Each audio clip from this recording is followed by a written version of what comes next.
오늘 이제 누가복음의 마지막 본문이에요. 이 본문 중에 예수님께서 이렇게 말씀하셨습니다. 너희는 이 모든 일의 증인이라.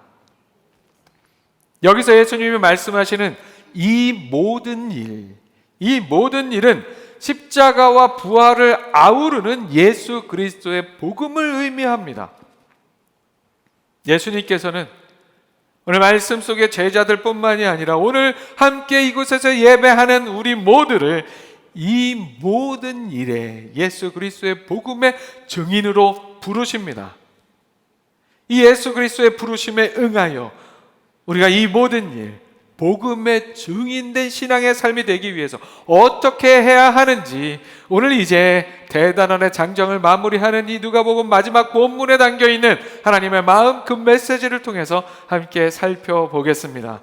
화면 보시고 한 목소리를 읽습니다. 시작. 우리의 주된 관심사가 복음에 있어야 합니다.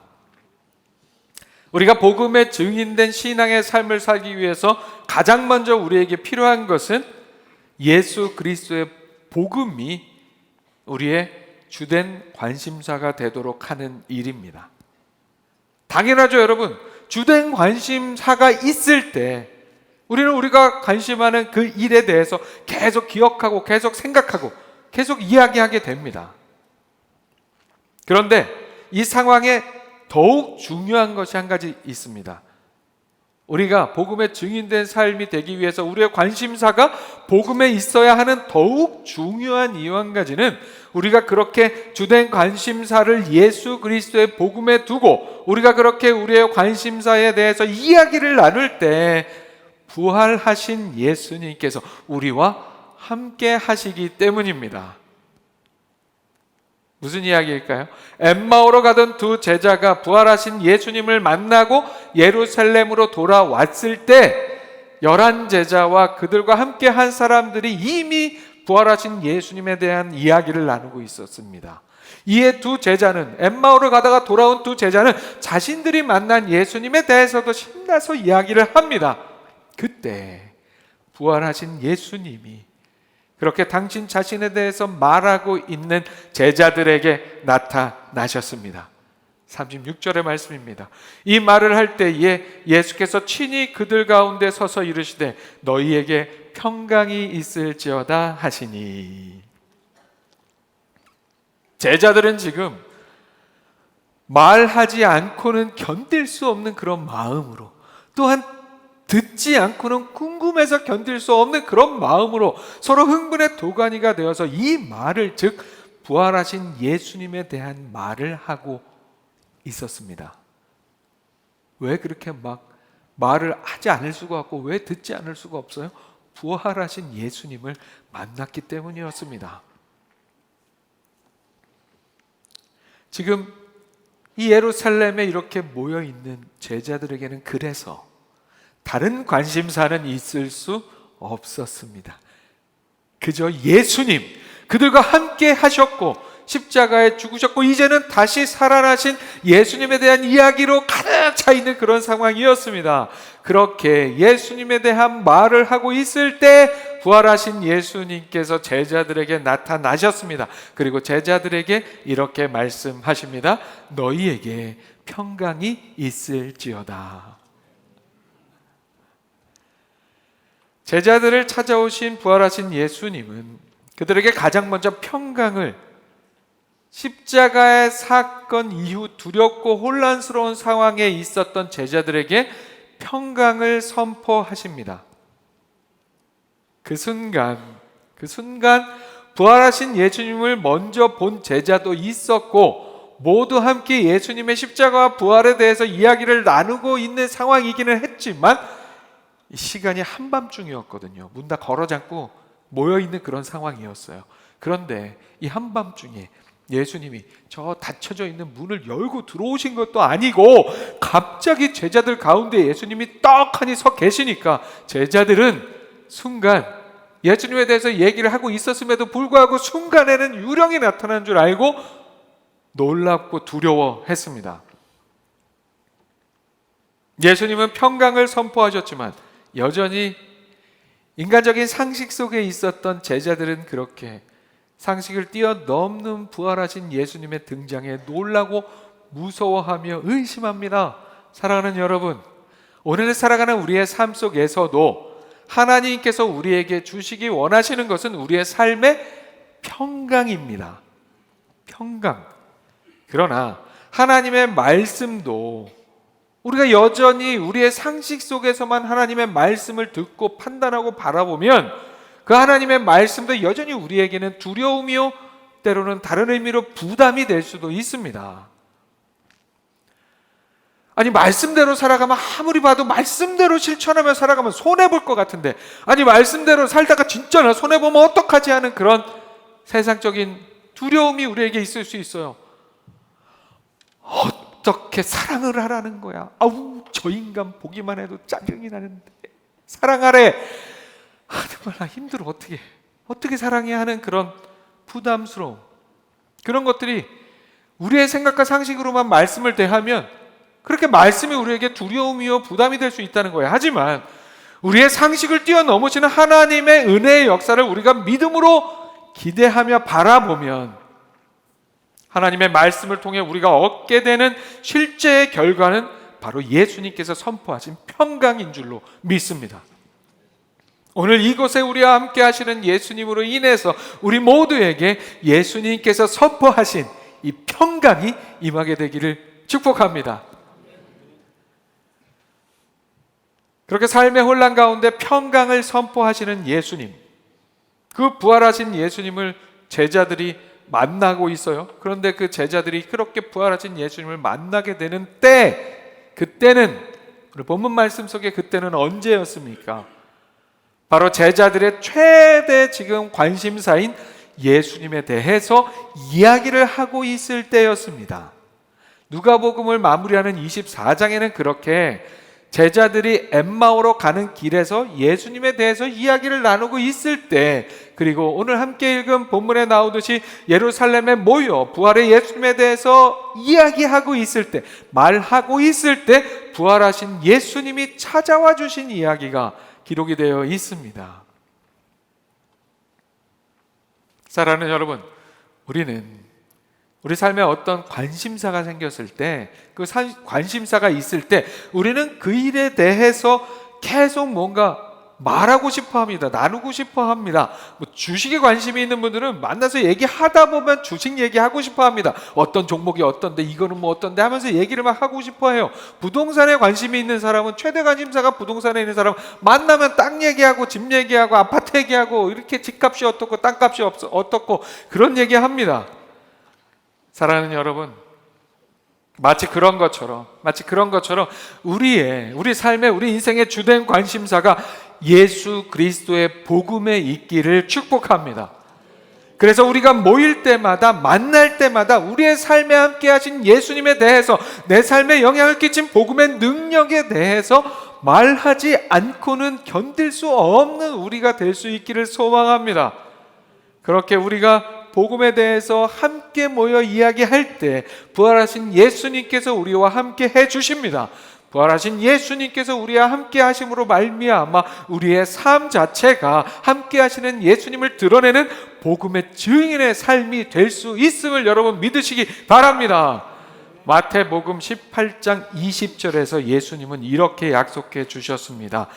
두세 사람이 내 이름으로 모인 곳에는 나도 그들 중에 있느니라. 아멘. 예수 이름으로 모였다는 자체가 예수님을 화두로 모였다는 것을 의미합니다. 복음의 핵심은 예수님을 관심사로 모인 사람들 가운데 예수님께서 함께 하신다고 약속하십니다. 우리가 모여서 나누는 이야기가 항상 100% 복음에 대한, 예수님에 대한 이야기가 아닐 수 있습니다. 하지만 그렇더라도 우리의 최대 관심사가 복음에, 예수님에게 있음으로 인해서 다른 이야기 나누다가도, 다른 이야기, 이런저런 삶의 이야기를 함께 나누다가도 결국에는 복음으로, 결국에는 예수의 이야기로 기승전 복음, 기승전 예수가 되는 그런 우리의 모임, 우리의 삶의 이야기가 될 수 있기를 소망합니다. 그런 우리의 삶의 그런 모임에 그렇게 두세 사람이 예수님의 이름으로 모인 곳에 예수님께서, 부활하신 예수님께서 함께 하십니다. 예수님이 함께 하시는 우리 삶이 될 때 예수님께서 함께 하시기 때문에 그 삶 자체로 우리의 삶은 복음에 증인된 삶이 되는 거예요. 또한 그뿐만이 아니라 우리와 함께 해주시는 예수님, 그 함께 해주시는 예수님을 경험하고 그 이야기를 나누지 않고는 견딜 수 없는, 증거하지 않고는 견딜 수 없는 우리의 삶이 됨으로 인해서 우리가 또한 복음에 증인된 신앙의 삶이 될 수 있습니다. 사랑하는 여러분, 그렇게 오늘 말씀 기억하면서 우리의 관심사를 예수 그리스도의 복음에 둠으로 예수 그리스도의 복음에 증인된 신앙의 삶을 살아가는 우리 모두가 될 수 있기를 축복합니다. 화면 보시고 다시 한번 함께 읽습니다. 시작.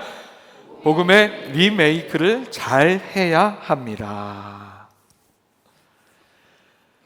예수 그리스도의 복음에 증인된 신앙의 삶을 살기 위하여 또 한 가지 중요한 것은 우리가 복음을 잘 리메이크 해야 한다는 사실입니다. 여러분, 요즘에 보면 70, 80 노래들, 우리 어른들이 좋아하던 오래된 올드 K-팝, 오래된 가요를 신기하게도 젊은이들이 잘 알고 있는 경우가 꽤 있어요. 왜 그럴까요? 유명한 젊은 가수들이 오리지널 곡을, 오래된 곡을 리메이크해서 소개하고 부르기 때문입니다. 그런데 그렇게 리메이크한 노래들이 그 시공간을 초월해서, 오래된 옛날 노래들이 시공간을 초월해서 이 시대의 젊은이들에게 어필할 수 있는 중요한 이유는 그야말로 원곡이 좋기 때문입니다. 원곡이 있기 때문이고 그 원곡이 좋기 때문이에요. 그 원곡이 그만큼 좋은 곡이기 때문에 리메이크라는 거예요. 그리고 리메이크라고 하는 것은 원곡의 핵심을 벗어나는 게 절대 아니에요.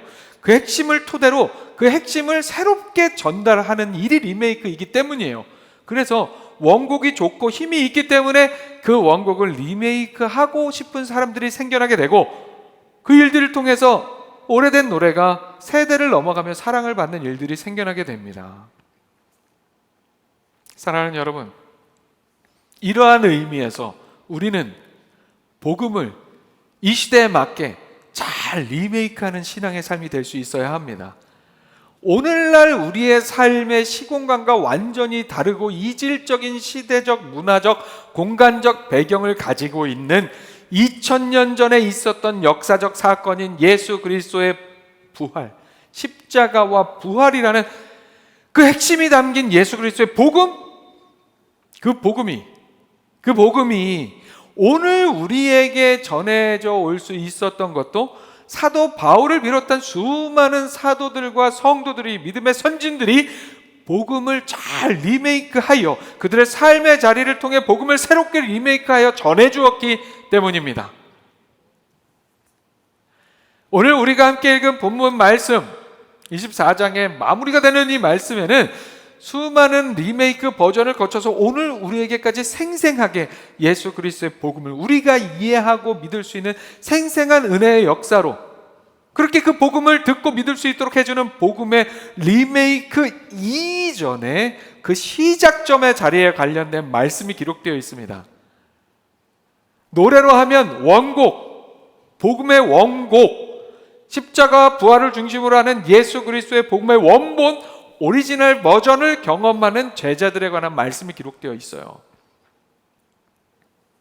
부활하신 예수님에 대한 제자들의 흥분이 섞인 열정적인 대화 중에 갑자기 나타나신 부활의 예수님을 유령이 아닌가 두려워했던 제자들에게 예수님께서는 그 제자들이 두려워하지 않고 참으로 평강을 얻을 수 있도록, 더 이상 두려워하지 않아도 되도록 제자들로 하여금 예수님의 몸을 잘 살펴보고 만져보라고 말씀하십니다. 38절과 39절입니다. 예수께서 이르시되 어찌하여 두려워하며 어찌하여 마음에 의심이 일어나느냐. 내 손과 발을 보고 나인 줄 알라. 또 나를 만져보라. 영은 살과 뼈가 없으되 너희 보는 바와 같이 나는 있느니라. 아멘. 예수님께서는 참으로 친절하십니다. 참으로 친절하세요. 제자들에게 사랑의 마음으로 그들이 부활하신 예수님을 만나고 갑자기 만나고 두려울 수 있다는 그 사실을 잘 이해해 주시고 직접 예수님의 손과 발을 보고 못 박혔던 손과 발을 보고 또 예수님을 만져보라고까지 말씀하십니다. 사랑하는 여러분, 오늘 우리와 함께 하시는 우리 예수님도 변함없으십니다. 이 예수님이 지금 우리의 예수님이잖아요. 예수님의 친절은 변함이 없습니다. 오늘도 우리의 삶에 친절하게 우리를 이해해 주시는 예수님 붙들고 살아가는 우리가 될 수 있기를 소망합니다. 세상 서러워도 예수님께만 가면 됩니다. 그렇게 예수님의 친절한 말씀을 듣고 예수님의 손과 발을 보니 예수님이 육신을 가지고 계신 것이 분명했습니다. 유령이 아니라 부활하신 예수님이셨어요. 하지만 이런 일을 상상해보지 못했던 대다수의 제자들은 여전히 믿지 못해요. 그런데 이번에는 그냥 믿음이 없어서 믿지 못하는 것이 아니었어요. 예수님의 배려로 부활하신 예수님이심을 확인하고 그들과 이전에 함께했던 그분이 다시 살아나셨다는 것을 확인하고는 너무 기뻐서 이게 현실인가 진짜인가 잘 모르겠는데 얼굴 꼬집어 보고 싶은 그런 마음이 들었던 거예요. 말씀에 이렇게 얘기합니다. 손과 발을 보이시나 그들이 너무 기쁨으로 아직도 믿지 못하고 놀랍게 여길 때에 이르시되 여기 무슨 먹을 것이 있느냐 하시니 이에 구운 생선 한 토막을 드리니 받으사 그 앞에서 잡수시더라. 아멘. 다시 사신 예수님, 육체적인 부활을 하셔서 제자들을 만나주신 예수님은 자신이 유령이 아님을 증명하고 제자들이 더 이상 긴가민가하지 않아도 되도록 구운 생선 한 토막을 받아 드셨습니다. 배고프면 먹어야 하는 육신을 가지고 부활하셨음을 제자들 앞에 서 있는 분이 십자가에 못 박혀 죽으셨지만 부활하신 유령이 아닌 그가 말씀대로 다시 살아나신 예수님 당신이라는 사실을 그렇게 제자들에게 알려주셨습니다.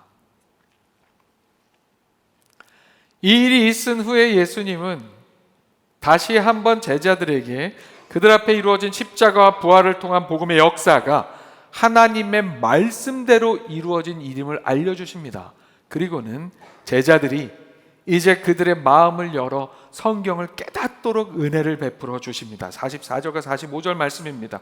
또 이르시되 내가 너희와 함께 있을 때에 너희에게 말한 바 곧 모세의 율법과 선지자의 글과 시편에 나를 가리켜 기록된 모든 것이 이루어져야 하리라 한 말이 이것이라 하시고 이에 그들의 마음을 열어 성경을 깨닫게 하시고.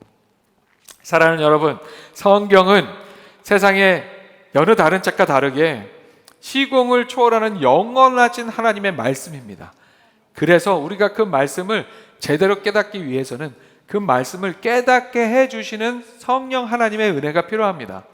오늘 우리의 삶도 그렇게 성경을 깨닫게 해주시는 은혜의 역사를 간구하는 우리가 되기를 소망합니다. 간구함을 통해 응답받아 그 깨닫게 하시는 은혜를 나의 것으로 누리는 우리 모두가 될 수 있기를 소망합니다. 이제 이 모든 일이 그들이 함께 경험하고 겪었고 목격한 예수님의 생애와 죽음과 부활, 이 복음의 모든 역사가 성경을 성취한 것임을 제자들은 깨닫게 됩니다. 그리고 예수님께서 그들로 하여금 이렇게 깨닫도록 하시는 중요한 이유는 바로 이 제자들이 예수님의 증인, 예수 그리스도의 복음의 증인이 되어 이 복음을 예루살렘에서 시작하여 모든 족속에게까지 전파되도록 할 것이기 때문이었습니다. 말씀이 이렇게 얘기하죠. 또 이르시되 이같이 그리스도가 고난을 받고 제3일에 죽은 자 가운데서 살아날 것과 또 그의 이름으로 죄사함을 받게 하는 회개가 예루살렘에서 시작하여 모든 족속에게 전파될 것이 기록되었으니 너희는 이 모든 일의 증인이라. 자, 이렇게 제자들은 부활하신 예수님을 만나고 성경의 모든 일들, 하나님의 말씀에 의한 예수 그리스도의 복음을 깨닫게 됩니다. 그리고 이제 그 모든 일에 예수 그리스도의 복음의 증인으로 부름받아 세움을 받습니다. 이 제자들은 또한 성경에 기록된 대로 예수의 이름으로 죄사함을 받게 하는 회개, 즉 복음의 역사가 예루살렘에서 시작하여 모든 족속에게 전파되는 일, 성경에 기록된 그 일이 이루어지는데 귀하고 아름답게 쓰임 받게 될 것입니다. 예수님께서는 그 일을 위해 제자들을 증인으로 세우시며, 이제는 예수님 당신이 제자들과 물리적으로 함께하지 않지만 제자들이 그렇게 복음의 증인으로 온전히 설 수 있도록 도우시고 능력을 주실 하나님 아버지께서 약속하신 성령을 보내주신다고 말씀해 주십니다. 49절의 말씀입니다. 볼지어다 내가 내 아버지께서 약속하신 것을 너희에게 보내리니 너희는 위로부터 능력으로 입혀질 때까지 이 성에 머물라 하시니라. 사랑하는 여러분, 우리를 사명의 자리로 하나님께서 부르실 때에는 결코 우리를 홀로 두지 않으십니다. 결코 우리 홀로, 우리 스스로의 힘과 능력과 가능성으로 그 사명을 이루도록 내버려 두지 않으십니다. 성령 하나님께서 우리와 함께 하셔서 우리가 그 사명을 잘 감당할 수 있도록 능력을 주시고 도와주십니다. 그러니 여러분, 하나님께서 부르시는 사명의 자리를 두려워하거나 마다하지 마시고 기쁨으로 아멘으로 순종하여 그 사명의 자리에 온전히 서는 여러분이 되시기를 바랍니다. 오늘 우리가 부르심을 받는 이 사명의 자리, 예수 그리스도의 복음의 증인으로 부르받는 삶도 마찬가지입니다. 성령 하나님께서 도우실 것을 믿고 온전히 나아가는 우리가 되기를 소망합니다. 그렇게 성령을 약속하시고 이제 예수님은 때가 되어 제자들을 축복하시며 승천하십니다. 하늘 보좌로 올라가십니다. 예수님의 승천까지 함께 목격한 제자들은 이제는 두려움과 혼란이 아닌 큰 기쁨으로 예루살렘에 돌아가 늘 성전에서 하나님을, 예수 그리스도의 복음의 역사를 이루신 하나님을 찬양하며 복음의 증인된 삶을 준비합니다. 자, 이렇게 복음의 원본, 오리지널 버전, 복음의 진품, 오리지널리티, 이것을 경험하고 소유한 이들이 복음의 증인으로 세워지며 이렇게 누가복음의 본문이, 말씀이 마무리됩니다. 사랑하는 여러분, 가장 중요한 것은 바로 이 원본입니다. 복음의 원본의 존재입니다. 오리지널리티, 복음의 오리지널리티, 오리지널 버전. 오늘 이 말씀에서, 본문 말씀에서 시작된 예수 그리스도의 복음의 원본을 지닌 증인된 삶이 이어지고 이어져서 오늘 우리에게까지 예수 그리스도의 복음이 전해졌습니다. 그리고 또한 우리도 예수 그리스도의 복음의 증인으로 부름을 받고 있습니다. 말씀을 마칩니다. 우리의 주된 관심사를 예수 그리스도의 복음에 두고 항상 나누고 이야기해서 우리와 함께 해주시는 예수님을 경험하는 삶으로, 또한 그 경험을 나누지 않고는 견딜 수 없는 우리의 신앙의 삶으로 예수 그리스도의 복음에 증인된 신앙의 삶을 이루는 우리가 되기를 소망합니다. 그뿐만이 아니라 오늘 우리가